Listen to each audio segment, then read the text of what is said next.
তোমার মতো আদর বোধ হয় কোনো বাবাই তার মেয়েকে করে না। আমি কোনোদিন তোমাকে ছেড়ে যাব না।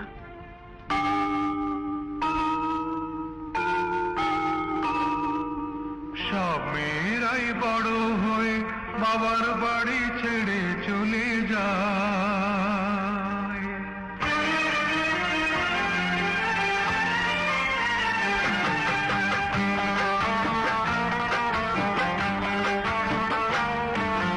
সব মেয়েরাই বড় হয়ে বাবার